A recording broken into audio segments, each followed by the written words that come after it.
जय हिंद। आज हम जानेंगे वासुदेव शरण अग्रवाल जी के बारे में। वासुदेव शरण अग्रवाल जी के बारे में हम जानेंगे, उनको याद करेंगे। आज हम पढ़ेंगे नहीं, मतलब पढ़ेंगे लेकिन याद करने के तरीके से पढ़ेंगे, याद करने के इरादे से हम आज इनको पढ़ेंगे। तो वासुदेव शरण अग्रवाल जी जो हैं, इनका जो जन्म हुआ था 7 अगस्त को 1904 ईस्वी को हुआ था।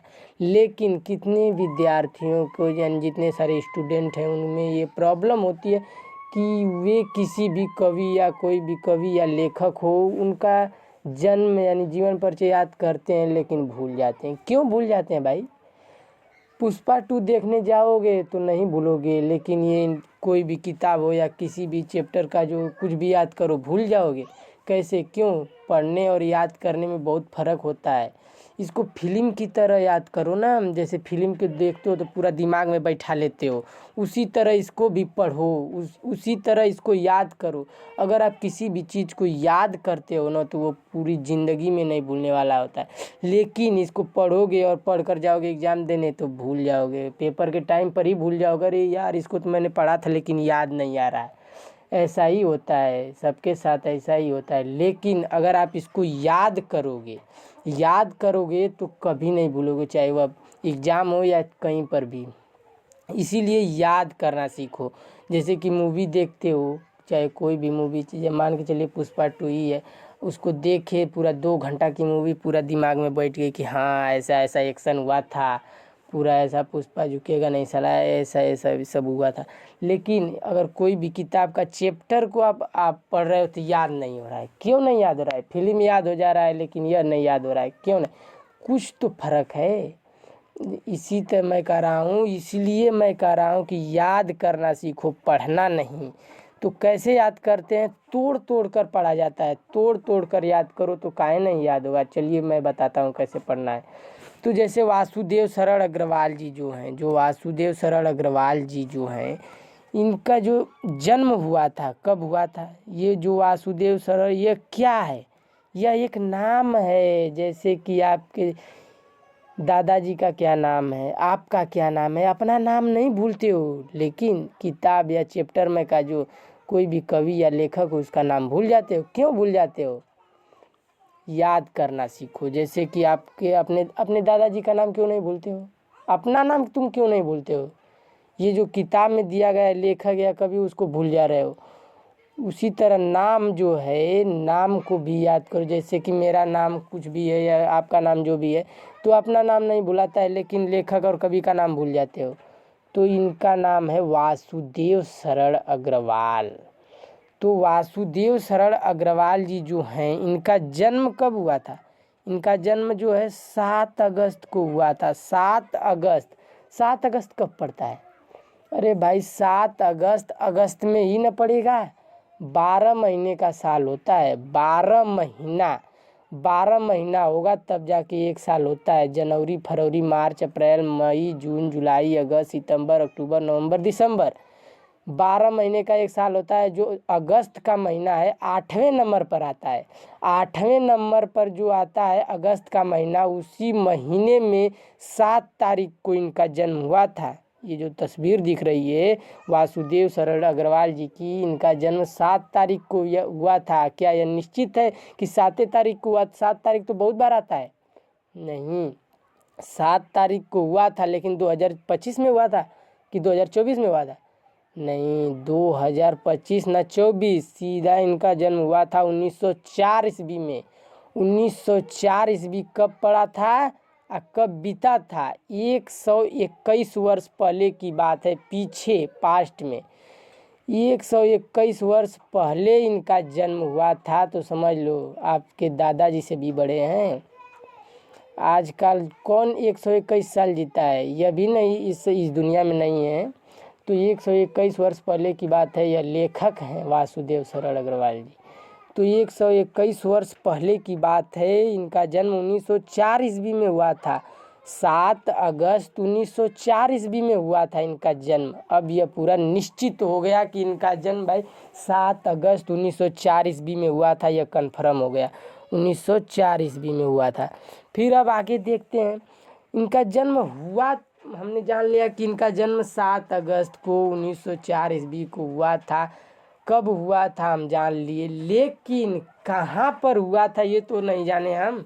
कहाँ पर इनका जन्म हुआ था, तो इनका जन्म मेरठ जनपद जो है, मेरठ जनपद यानी जिला का नाम है यह। मेरठ जनपद का मतलब जिला होता है। तो मेरठ जनपद जो है यह क्या एक जिला है, तो कहाँ का जिला है, उत्तर प्रदेश का जिला है। तो उत्तर प्रदेश में पूरे 75 जिले होते हैं, साफ बात, पूरा 75 जिला होता है उत्तर प्रदेश में। तो उसी 75 जिला में से एक जिला है मेरठ। तो क्या मेरठ में इनका जन्म हुआ था? मेरठ के खेड़ा गांव में इनका जन्म हुआ था। मेरठ जो है उसी मेरठ जिला में एक गांव भी पड़ता है खेड़ा गांव, उसी गांव में इनका जन्म हुआ था। अब पूरा फाइनल हो गया कि इनका जन्म 7 अगस्त 1904 ईस्वी को मेरठ जनपद के यानी मेरठ जिला के खेड़ा गांव में हुआ था। अब यह पूरा कन्फर्म हो गया फाइनल कि इनका जन्म 7 अगस्त 1904 ईस्वी को मेरठ जनपद के खेड़ा गांव में हुआ था। इससे इतना तोड़ तोड़ कर पढ़ोगे ना तो याद काहे ना होगा, सब कुछ याद होगा, लेकिन तोड़ तोड़ कर पढ़ना सीखो, तोड़ तोड़ कर तब याद होगा। नहीं तो फिल्म याद कर ले रहे हो फिर यही क्यों नहीं याद हो रहा है। कुछ तो फ़र्क है, उसको याद करो, उसको समझो क्या फ़र्क है कि वह याद हो जा रहा है यह नहीं याद हो रहा है, यही फ़र्क है। इसको भी फिल्म की तरह एकदम समझो कि हमारे सामने इनसे परिचय हो रहा है हमारा, बस इतना समझो, फिल्म की तरह पढ़ो। और चलिए ये एक लाइन समझ में आ गया, अब दूसरी की लाइन देखते हैं। इनके माता पिता जो हैं, इनके माता पिता लखनऊ में रहते थे। कहाँ पर रहते थे? लखनऊ में रहते थे। अतः इनका बचपन जो है लखनऊ में बीता। इनका बचपन कहाँ बीता है? लखनऊ में बीता। इसमें समझने लायक कुछ नहीं है, सीधा सीधा बात है भैया कि इनका जन्म मेरठ जिला के खेड़ा गांव में हुआ था, लेकिन इनके माता पिताजी लखनऊ में रहते थे। मतलब जैसे कि इनका जन्म वहाँ पर हो गया, जैसे रोजी रोटी चलाने के लिए, रोजगार करने के लिए लखनऊ में गए होंगे, वहीं पर काम धंधा कर रहे होंगे, तो सोचा कि परिवार को भी लेकर चले, इसलिए वहाँ इनके बच्चे जैसे वासुदेव शरण अग्रवाल जी का भी वहाँ पर बचपना बीता, पढ़ाई लिखाई हुई वहीं पर हुई होगी, वहीं पर हुई, इसलिए इनका बचपना लखनऊ में बीता। बस साफ बात, फाइनल और सिंपल सी बात है, इसको समझ जाइए आप लोग। फिर चलिए आगे देखते हैं। सन 1929 ईस्वी, 1929 ईस्वी में, 1929 यानी उस समय इनकी उम्र कितनी रही होगी? उस समय इनकी उम्र 25 वर्ष रही होगी। मैंने कैसे निकाला? 29 में से 4 निकाल दोगे, इनके जन्म का जो 1904 है, तो 4 निकाल दोगे तो 25 बचेगा, तो यही उनकी उम्र होगी। यानी 25 वर्ष की उम्र में, 25 साल की उम्र में इन्होंने लखनऊ विश्वविद्यालय, जो लखनऊ में पड़ता है, लखनऊ भी एक उत्तर प्रदेश का ही जिला है लखनऊ, जिसको इस समय प्रयागराज के नाम से सब जानते हैं। तो लखनऊ विश्वविद्यालय से इन्होंने एमए किया था।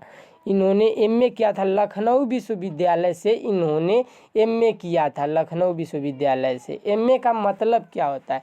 एमए जो मतलब जैसे कि एमए का मतलब क्या होता है? इसका फुल फॉर्म क्या होता है? तो इसका फुल फॉर्म होता है मास्टर, ये जो है एम का मतलब हो गया मास्टर, इसका मतलब आर्ट्स होता है, master of arts, master of arts, इसका मतलब मास्टर की डिग्री होती है एमए। तो एमए की डिग्री इन्होंने प्राप्त कर लिए थे। मतलब ये एक अच्छे खासे मतलब टीचर भी थे, अच्छे खासे अध्यापक। तो चलिए समझ गए इतना। एमए किए थे 1929 में, 25 वर्ष की उम्र में। वो कहाँ से किए थे? लखनऊ विश्वविद्यालय से किए थे एमए। फिर चलिए आगे देखते हैं। तदंतर का मतलब क्या होता है? तदंतर का मतलब होता है उसके बाद, मतलब एमए करने के बाद मथुरा जो है, मथुरा क्या है? मथुरा जो है उत्तर प्रदेश का ही एक जिला है। मथुरा मतलब मथुरा को नगर के नाम से भी जाना जाता है, मथुरा नगर। तो वहाँ के पुरातत्व संग्रहालय मतलब पुराना वहाँ का जो म्यूजियम है, पुरातत्व संग्रहालय, संग्रहालय का मतलब होता है म्यूजियम, जैसे इंग्लिश में बोलते हैं म्यूजियम और हिंदी में संग्रहालय। तो वहाँ के अध्यक्ष मतलब अध्यक्ष पद पर भी रहे। अध्यक्ष पद मतलब जैसे कि चेयरमैन रह चुके हैं वहाँ के। मथुरा का जो पुरातत्व संग्रहालय है, पुराना संग्रहालय म्यूजियम जो है, वहाँ के चेयरमैन मतलब अध्यक्ष रह चुके हैं। समझ में आ गया? इतना समझे मतलब जैसे कि मथुरा एक नगर है, जैसे उत्तर प्रदेश का एक ज़िला है मथुरा, जिसको नगर के नाम से भी जाना जाता है, मथुरा नगर। वहाँ के ये चेयरमैन रह चुके हैं। कहाँ के? वहाँ के संग्रहालय के मतलब पुरातत्व संग्रहालय जो वहाँ का है, वहाँ के चेयरमैन मतलब अध्यक्ष रह चुके हैं। बस सिंपल सी बात है और कुछ इसमें समझने की ज़रूरत नहीं है। फिर चलिए आगे देखते हैं। फिर सन 1941 ईस्वी में, 1941 ईस्वी, 1941 उस समय इनकी उम्र 37 वर्ष की रही होगी। 37 वर्ष की थी, रही होगी नहीं, 37 वर्ष की उम्र में इन्होंने क्या किया था? पीएचडी की। पीएचडी का मतलब क्या होता है भाई? पी, यहाँ पर देखिए मैं लिख दे रहा हूँ, पीएचडी, इसका मतलब क्या होता है? पीएचडी का मतलब होता है साफ साफ फिलॉसफी, इसका मतलब होता है doctor, doctor of philosophy, doctor of philosophy, इसका फुल फॉर्म यही होता है, डॉक्टर ऑफ फिलॉसफी। मतलब यह एक डॉक्टर की डिग्री होती है, पीएचडी डॉक्टर की डिग्री होती है। और तथा आगे जाकर देखिए 1946 में मतलब 41 में इन्होंने पीएचडी की डिग्री प्राप्त की, मतलब पीएचडी कंप्लीट कर लिया। फिर उसके बाद 5 साल बाद ही डिलीट की उपाधि प्राप्त की। डिलीट जो होता है, डिलीट अभी मैं समझा रहा हूँ, डिलीट की उपाधियाँ प्राप्त की। मतलब जैसे 41 में इन्होंने पीएचडी की, 41 में पीएचडी की मतलब डॉक्टर की उपाधि प्राप्त की। फिर 46 में डिलीट की उपाधियाँ प्राप्त हुई। डिलीट क्या होता है भाई? जो डॉक्टरी के क्षेत्र में मतलब डॉक्टर के पद से इनको सम्मानित किया गया, अवार्ड मिला, सम्मान दिया गया कि आप एक अच्छे खासे डॉक्टर हैं, मतलब डॉक्टर की उपाधि प्राप्त की, मतलब डॉक्टरी के क्षेत्र में मतलब सम्मान मिला इनको कि आप एक बहुत अच्छे डॉक्टर हैं, बस। यानी और पीएचडी का फुल फॉर्म होता है फिलॉसफी, डॉक्टर ऑफ फिलॉसफी। और डिलीट की उपाधि मिली डॉक्टरी के क्षेत्र में, ये बहुत बड़ी उपाधि होती है डॉक्टरी के क्षेत्र में। फिर चलिए आगे देखते हैं। इन्होंने पाणिनिकालीन भारत विषय पर शोध किया। पाणिनिकालीन, अब क्या है ये? पाणिनिकालीन जो है यह एक ग्रंथ का नाम है, भारत का ग्रंथ है, तो यह एक ग्रंथ का नाम है और इसी ग्रंथ पर इन्होंने शोध किया था। अब यह शोध का मतलब क्या होता है? शोध का मतलब होता है खोजना, सर्च करना, मतलब इस विषय पर, मतलब ये जो ग्रंथ है इसी ग्रंथ के विषय पर इन्होंने खोज किया था, सर्च किया था और कुछ नहीं। तो चलिए आगे देखते हैं। 40 ईस्वी से 1946 ईस्वी से इन्होंने 51 ईस्वी तक सेंट्रल एशियन एक्टिविटीज म्यूजियम के सुपरिंटेंडेंट और भारतीय पुरातत्व विभाग के अध्यक्ष पद का कार्य बड़ी प्रतिष्ठा और सफलतापूर्वक किया। 1946 से 1951 तक, यानी 5 साल तक सेंट्रल एशियन एक एंटीक्विटीज म्यूजियम, यानी यह एक संग्रहालय का नाम है, सेंट्रल एशियन एंटीक्विटीज म्यूजियम यानी संग्रहालय के सुपरिंटेंडेंट का मतलब होता है अध्यक्ष इसका अर्थ होता है। यह इंग्लिश वर्ड है सुपरिंटेंडेंट और इसका अर्थ होता है हिंदी में अध्यक्ष, मतलब रहे। सेंट्रल एशियन एक्टिविटीज़ म्यूजियम के अध्यक्ष रहे। ये जो सेंट्रल एशियन एक्टिविटीज़ म्यूजियम है यह एक लखनऊ में पड़ता है, लखनऊ में ही पड़ता है। फिर जो भारतीय पुरातत्व विभाग है, भारतीय पुरातत्व विभाग, यह भी लखनऊ में पड़ता है, लेकिन हाँ लखनऊ में पड़ता है, लेकिन वहाँ के अध्यक्ष पद का कार्य यहाँ पर भी अध्यक्ष रहे, यहाँ पर भी अध्यक्ष रहे, यहाँ हिंदी में अध्यक्ष लिख दिया है, यहाँ पर इंग्लिश में सुपरिंटेंडेंट लिखा है। यानी समझने का बस फेर है, समझ लीजिए बस आप कि यहाँ का भी यह जो संस्था मतलब म्यूजियम, यह वाला म्यूजियम और यह जो विभाग है भारतीय पुरातत्व विभाग, यहाँ दोनों जगह पर ये अध्यक्ष ही रहे हैं। अध्यक्ष का कार्य इन्होंने बड़ी प्रतिष्ठा यानी मन लगाकर सक्सेसफुली मतलब सफलतापूर्वक किया है। इन्होंने मन लगाकर ईमानदारी से कार्य किया है, सफलतापूर्वक सफल भी हुए हैं उस कार्य में। फिर समझ गए। आगे देखिए 1951 में, सन 1951 में 51 में ये तो कार्य अध्यक्ष रहे। फिर उसी सत्र में 51 में ही काशी हिंदू विश्वविद्यालय के college of Indology. Kashi Hindu विश्वविद्यालय कहाँ पड़ता है? बनारस में पड़ता है। बनारस कहाँ पड़ता है? उत्तर प्रदेश का ही एक जिला है। बनारस में पड़ता है काशी हिंदू विश्वविद्यालय, कॉलेज ऑफ इंडोलॉजी, जिसको इस समय भारतीय महाविद्यालय के नाम से जाना जाता है। भारतीय महाविद्यालय के नाम से जाना जाता है। वहाँ के क्या रहे हैं? प्रोफेसर नियुक्त हुए, प्रोफेसर रह चुके हैं वहाँ के उस विद्यालय के। बस इसमें क्या समझना है? काशी हिंदू विश्वविद्यालय जो बनारस में पड़ता है, और जो बनारस कहाँ पड़ता है? उत्तर प्रदेश में पड़ता है। उत्तर प्रदेश कहाँ पड़ता है? भारत का एक राज्य है। बस वहीं के ये प्रोफेसर रहे इस विद्यालय के, जो ये विद्यालय है भारतीय महाविद्यालय, जिसको इस समय नाम से जाना जाता है। फिर देखिए आगे देखिए, सन 1952 में लखनऊ विश्वविद्यालय जहाँ से इन्होंने एमए किया था, एक साल जैसे कि यहाँ पर प्रोफेसर रहे काशी हिंदू विश्वविद्यालय में, फिर उसके एक साल बाद की बात है लखनऊ विश्वविद्यालय में 1952 में राधा कुमुद मुखर्जी, ये कौन है भाई? राधा कुमुद मुखर्जी जी जो हैं 1884 से 1964 तक के भारतीय इतिहासकार तथा प्रसिद्ध राष्ट्रवादी चिंतक थे। मतलब राष्ट्र के बारे में चिंता करने वाला, राष्ट्र के बारे में सोचने वाला राष्ट्रवादी थे, मतलब हमारे देश के थे, भारत के थे।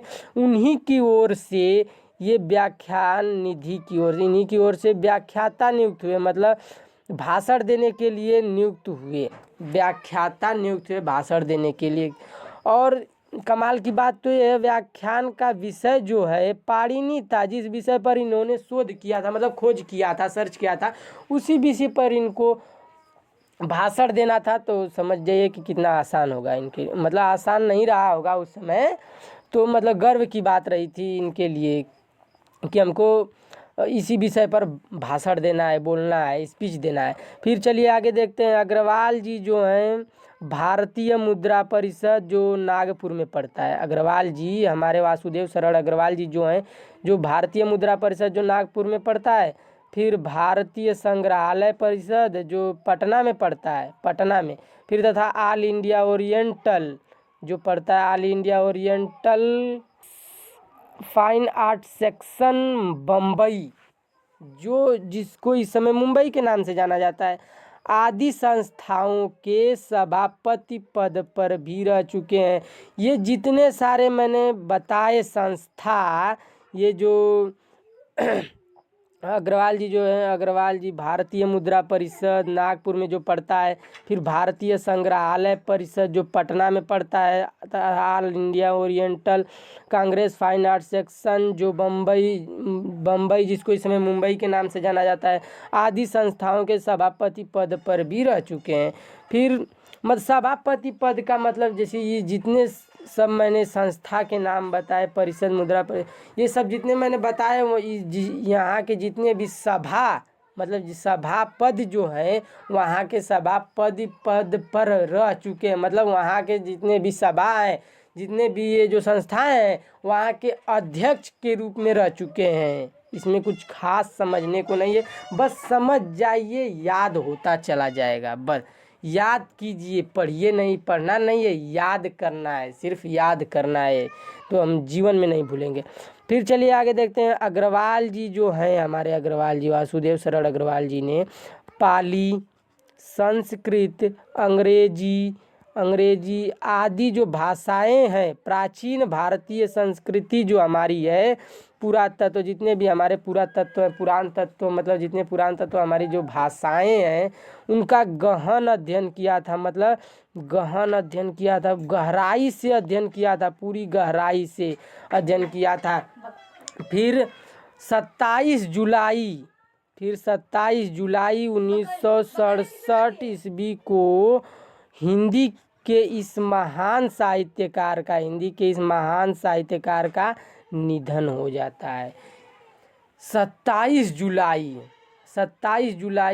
जनवरी, फरवरी, मार्च, अप्रैल, मई, जून, जुलाई 7वें महीना में आता है। इनका जन्म 8वें महीने में हुआ था। मतलब 8वें महीना, जैसे साल में 12 महीना होता है, अगस्त का महीना 8वें नंबर पर आता है और जुलाई का महीना 7वें नंबर पर आता है।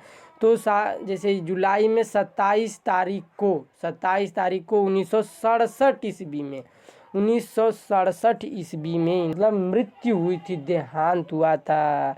इस महान साहित्यकार का स्वर्गवास हो गया था इस दिन 27 जुलाई को 1967 ईस्वी में।